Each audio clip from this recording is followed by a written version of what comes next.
വാപ്പാണ് ഇതിന്റെ കാരണക്കാരന്. വാപ്പാണ് ഇങ്ങനെ ഓനെ വാശി പിടിച്ചിട്ട് അവനോട് ഇങ്ങനെ ദേഷ്യം പിടിക്കുന്നത്. ചെല്ലുമ്പോ ഒക്കെ പറയും കൊണ്ടുപോകില്ല, ഇനി കൊണ്ടുപോകില്ല, ഞങ്ങൾക്ക് എന്റെ പേരും വിടാൻ താല്പര്യമില്ല എന്നൊക്കെ ഓള് പോരാന്നും പറയുന്നുണ്ട്. ഞങ്ങൾക്ക് ഞങ്ങളെ മോൾക്ക് പോയി എനിക്ക് മോളൊരു നോക്ക് കാണാനുള്ള സംവിധാനങ്ങൾ ഉണ്ടാക്കി. ഞാനോട് 5 കൊല്ലത്ത് നോക്കിയത് ഞങ്ങളേറ്റ ഒരു താങ്ങാറില്ല.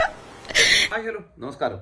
നിങ്ങളെല്ലാവരും കണ്ടിട്ടുണ്ടാകും കഴിഞ്ഞ ദിവസം താമരശ്ശേരിയിൽ സ്വന്തം ഭാര്യനെ വെട്ടിക്കൊലപ്പെടുത്തി അതിനുശേഷം കാറിൽ കയറി രക്ഷപ്പെട്ട ഒരു ഭർത്താവിനെ കുറിച്ച്. ഏറ്റവും അവസാനം അവനെ കോഴിക്കോട് മെഡിക്കൽ കോളേജിന്റെ കാഷ്വാലിറ്റിയുടെ പാർക്കിങ്ങിന്റെ ആ വണ്ടിക്കകത്ത് വെച്ച് പിടിക്കുകയൊക്കെ ചെയ്തിരുന്നു. നിങ്ങൾ എല്ലാവരും ആ വാർത്ത കണ്ടിട്ടുണ്ടാകുമെന്നാണ് എന്റെ ഒരു പ്രതീക്ഷ.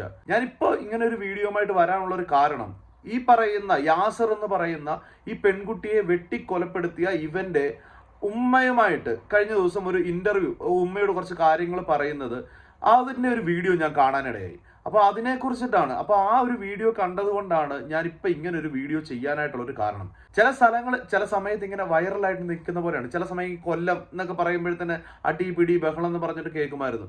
അതുപോലെ ഇപ്പൊ താമരശ്ശേരി കഴിഞ്ഞ കുറച്ച് ദിവസങ്ങൾ കൊണ്ട് താമരശ്ശേരി കോഴിക്കോട് ആ ഒരു ഏരിയയിൽ നല്ല രീതിയിൽ ഇതുപോലുള്ള ഓരോരോ കാര്യങ്ങൾ നമ്മൾ കണ്ടുകൊണ്ടിരിക്കുകയാണ്. ഈ കഴിഞ്ഞ കുറച്ച് നാളുകളായിട്ട് ഒരു സീസണാണ്, നമ്മുടെ നാട്ടിലെ എല്ലാത്തിനും ഒരു സീസണാണ്.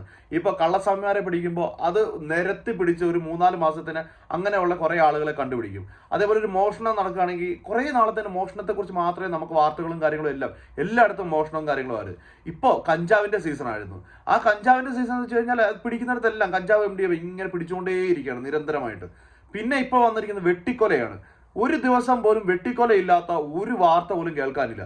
എവിടെയെങ്കിലും ആരെങ്കിലും ഒക്കെ വെട്ടിക്കൊന്ന ഒരു വാർത്തയെങ്കിലും എല്ലാ ദിവസവും ഉണ്ടെന്നുള്ളത്. അത് സ്വന്തം ഉമ്മേനെയോ അല്ലെങ്കിൽ സഹോദരനെയോ ഭാര്യനെയോ ഭർത്താവിനെയോ കുഞ്ഞിനെയോ ഇങ്ങനെയോ തരത്തിലുള്ള വാർത്തകൾ എന്താ പറയുക, നമ്മൾ എല്ലാ ദിവസവും ഇപ്പൊ കേട്ടുകൊണ്ടിരിക്കുകയാണ്. ഞാൻ ഇന്നലെ ഒരു വീഡിയോ ചെയ്തിട്ടുണ്ടായിരുന്നു. അഫ്വാന്റെ ഉമ്മ അഫ്വാനെ ഭയങ്കര ന്യായീകരിച്ചുകൊണ്ട് സംസാരിക്കുന്ന രീതിയിൽ.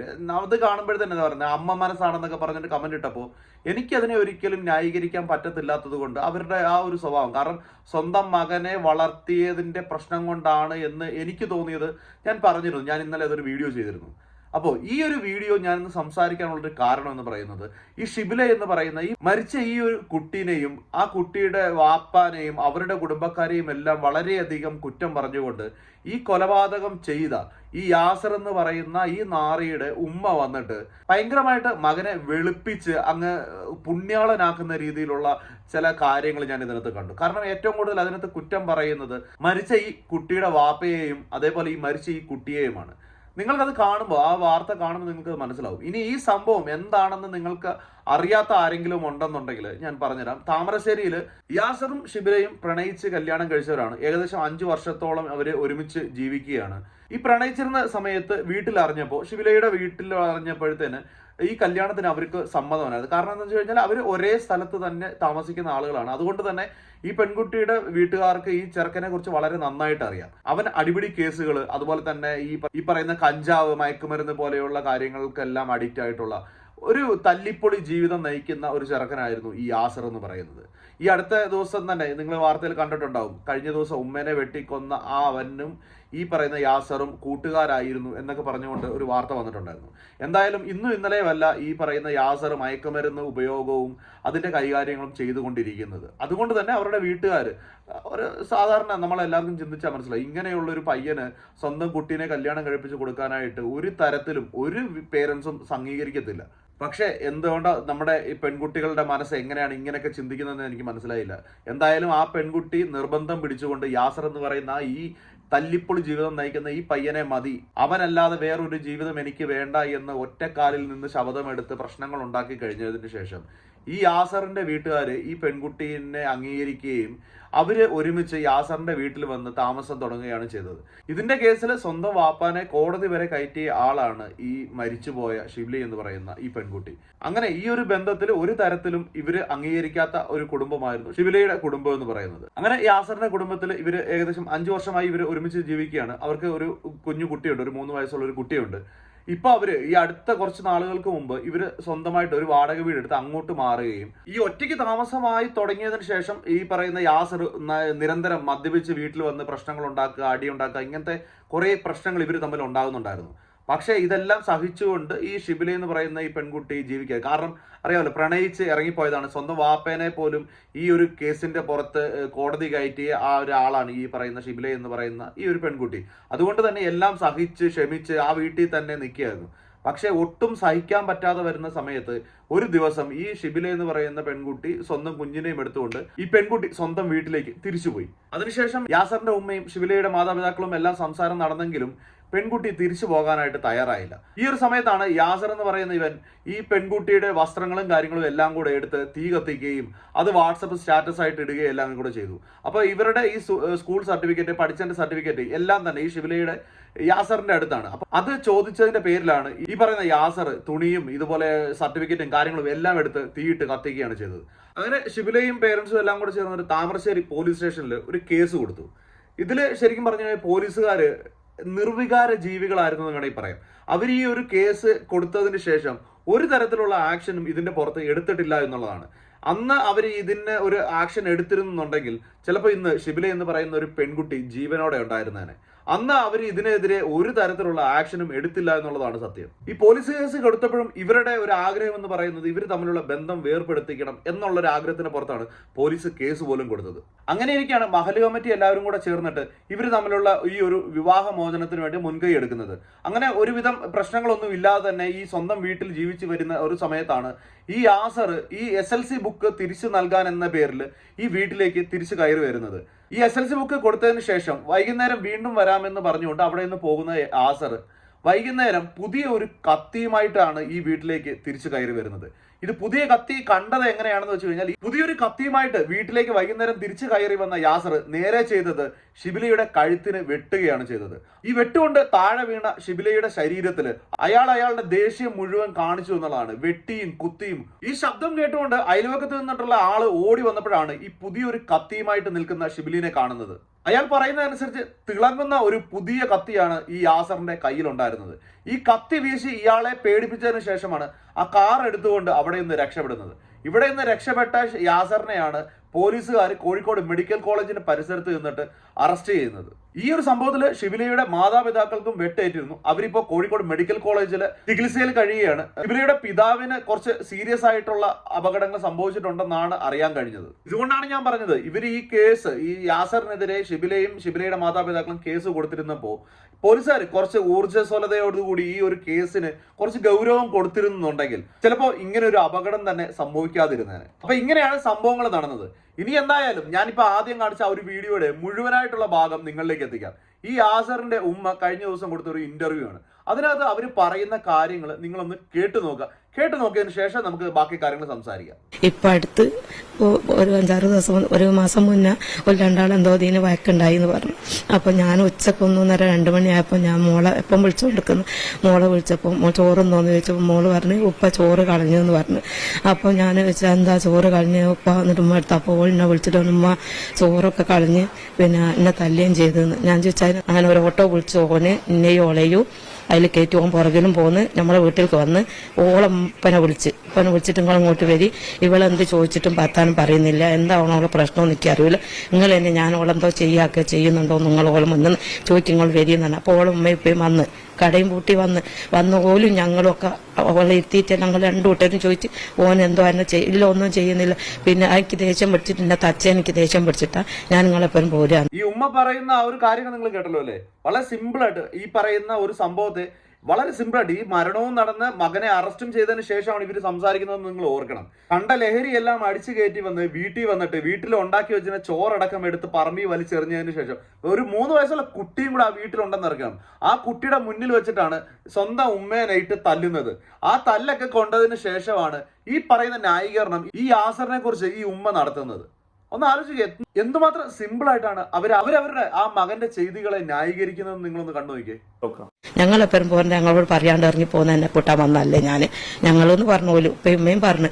അപ്പൊ ഇപ്പൊ ഉമ്മയല്ല പറയുന്നു ഇവിടെ നിൽക്കുക, നിങ്ങൾ അവിടെയും ഇവിടെയായിട്ട് നിൽക്കുക, വാടകപ്പുര ഒഴിഞ്ഞു വായി കൊടുക്കുക, വില വേറെ ആക്കിയതാണ് ഏറ്റവും വലിയ പ്രശ്നം എന്ന് പറഞ്ഞു ഉളപ്പയും ഉമ്മയും ഞങ്ങളും പറഞ്ഞു ഇവിടെ നിൽക്കുന്നു. അപ്പൊ അതൊന്നും പറഞ്ഞു കേൾക്കാണ്ട് ഓളെ ഇറങ്ങി ഓളെ കൂടും. അവര് പറഞ്ഞു കേട്ടല്ലോ, ഇറങ്ങിപ്പോയ ഷിബില വീട്ടിൽ നിന്ന് ഇറങ്ങിപ്പോയതാണ്. അതായത് പേരൻസിനൊപ്പം ഷിബില വീട്ടിൽ നിന്ന് ഇറങ്ങി പോകുന്ന സമയത്ത് യാസറിന്റെ ഉമ്മയുണ്ട്, അതേപോലെ തന്നെ ഷിബിലയുടെ മാതാപിതാക്കൾ എല്ലാം ഉണ്ട്. അവരുടെ ഒപ്പമാണ് ഈ വീട്ടിൽ നിന്ന് ഇറങ്ങി പോകുന്നത്. ആ ഇറങ്ങിപ്പോയതിനെയാണ് ഈ അമ്മ ഇരുന്നിട്ട് ഈ കുറ്റം പറയുന്നത്.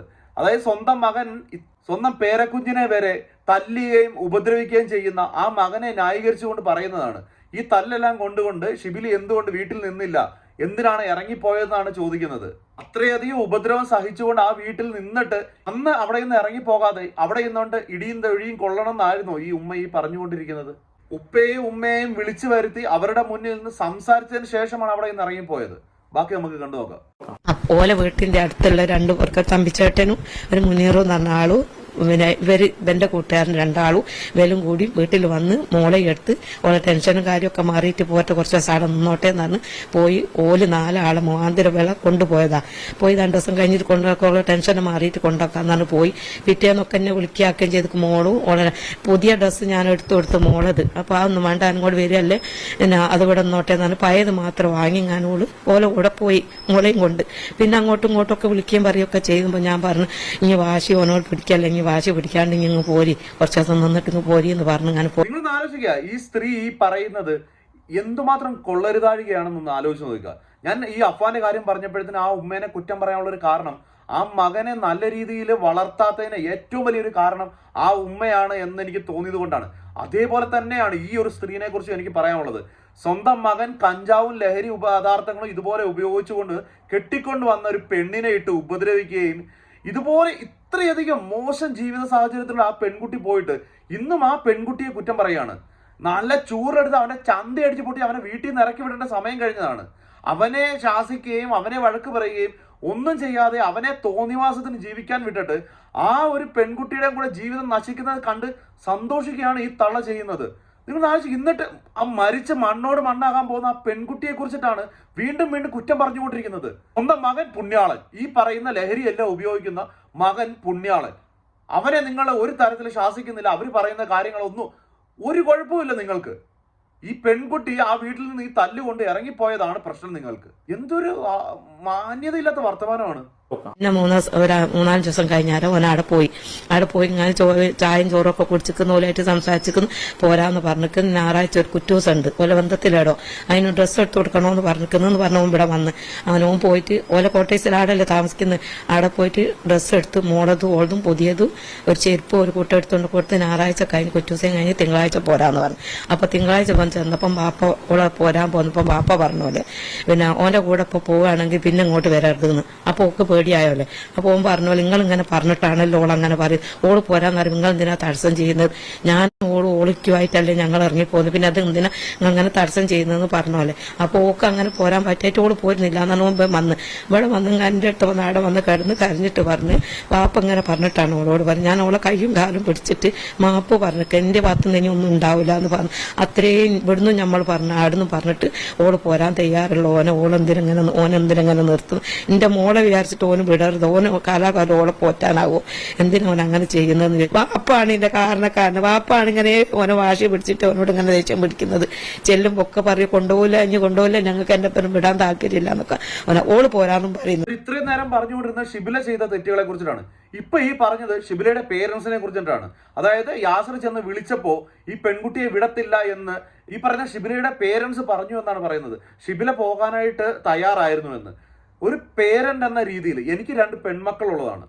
ഇതുപോലെയുള്ള ഒരു കുടുംബത്തിലേക്ക് എന്റെ പെൺകുട്ടിയെ വിടാനായിട്ട് ഞാൻ തയ്യാറാകത്തില്ല. നീ കണ്ട സാധനങ്ങളെല്ലാം വലിച്ചു കയറ്റിയിട്ട് നീ ഉണ്ടാക്കിയ ഒരു കുഞ്ഞിന് പട്ടിയുടെ വില പോലും കൊടുക്കാതെ ജീവിക്കുന്ന നീ ആ പേരൻസിന്റെ കരുതലിനെയാണ് ഈ തള്ള ഈ കുറ്റം പറഞ്ഞുകൊണ്ടിരിക്കുന്നത്. സ്വന്തം മകൻ ഉണ്ടാക്കിയിട്ടൊരു കുഞ്ഞിനെയും കൂടെ ആ പെൺകുട്ടി ജീവിക്കുന്നതെന്ന് മനസ്സിലാക്കണം. ആ പെൺകുട്ടിയെയും ആ പെൺകുട്ടി പേരൻസിനെയും പറയാനായിട്ട് ഒരു ഉളുപ്പുമില്ലാതെ ഈ തള്ള എന്നിട്ട് ന്യായീകരിക്കുകയാണ്. ഞങ്ങൾക്ക് ഞങ്ങളുടെ മോൾക്ക് പോയി എനിക്ക് മോളൊരു നോക്കി കാണാനുള്ള സംവിധാനങ്ങൾ ഉണ്ടാക്കി. ഞാനവിടെ 5 കൊല്ലം നോക്കിയത് ഞങ്ങളേറ്റവും ഒരു സ്ഥാനമില്ല. എനിക്കൊരു നോക്ക് കാണാനുകളുടെ മോളേക്ക് കാണിച്ചു തരാനുള്ള സംവിധാനങ്ങളാക്കി കണ്ടു പോകാൻ പറ്റില്ല. അത്രയുള്ളൂ. എന്റെ മോക്കൊരു ഉമ്മല്ലാണ്ടായി പോയി. ഒരു വാശി പിടിപ്പിച്ചിട്ടല്ലേ, ഒരു വാശിപ്പുറത്തല്ലേ ഇതൊക്കെ വന്നത്, അല്ലാണ്ട് ഒരു തെറ്റോ പെടുക്കോ കച്ചറയില്ലാത്ത ആൾക്കാരല്ലേ. എനിക്ക് ഒരു നോക്കി കാണാനും ഉണ്ടാക്കുന്നത്. ആ കരച്ചിൽ കേട്ടല്ലേ, കരച്ചിൽ പറയുന്നത് എന്താ മനസ്സിലായില്ലേ? ഷിബിലയുടെ ബോഡി, അതായത് മരിച്ചു കിടക്കുന്ന ശരീരം ഒരു നോക്ക് കാണണമെന്നാണ് അവർ പറയുന്നത്. ഇത്രയും നേരം ആ പെൺകുട്ടീനെ കുറ്റം പറഞ്ഞുകൊണ്ട് മകനെ ന്യായീകരിച്ചു കൊണ്ടിട്ടാണ്, അതായത് തല തെറിച്ച ഒരു മകനെ ഒരു പെൺകുട്ടിയുടെ ജീവിതത്തിലേക്ക് നശിപ്പിക്കാനായിട്ട് ഇട്ട് കൊടുത്തിട്ട് നിങ്ങൾ വീണ്ടും ആ പെൺകുട്ടീനെ, ആ പെൺകുട്ടിയുടെ കുടുംബക്കാരെ എല്ലാവരെയും കുറ്റം പറഞ്ഞുകൊണ്ട് ഇപ്പൊ വന്നിരുന്നിട്ട് മകനെ ന്യായീകരിച്ചിട്ട് കരയുകയാണ്. ആ പെൺകുട്ടിയുടെ വാശി കാരണമല്ല ഇതെല്ലാം സംഭവിച്ചതെന്ന്. ഇതുപോലെയുള്ള പേരൻസ് ആണ് ഏതൊരു കുട്ടിയുടെയും ശാപം എന്ന് ഞാൻ പറയും. കാരണം പേരൻസിനെ കണ്ടിട്ടാണ് ഓരോ കുട്ടികളും വളരുന്നത്. കുട്ടികളെ തോന്നിവാസം പറഞ്ഞു വിട്ട് ഒരു തരത്തിലുള്ള അടുക്കും ചിട്ടയും ഇല്ലാതെ അവരുടെ കാര്യങ്ങൾ ശ്രദ്ധിക്കാതെ ഇതെല്ലാം സംഭവിച്ചതിന് ശേഷം വീണ്ടും ഈ മക്കളെ ന്യായീകരിക്കാൻ തോന്നുന്ന ആ ഒരു മനസ്സ്, നിങ്ങൾക്ക് ഇതെല്ലാം കണ്ടിട്ട് എന്താണ് തോന്നിയത്? എനിക്ക് സത്യത്തിൽ ഞാൻ ഇതിൽ കൂടുതലൊന്നും പറയുന്നില്ല. നിങ്ങൾ എന്തെങ്കിലും ഉണ്ടെങ്കിൽ കമന്റിൽ പറഞ്ഞു.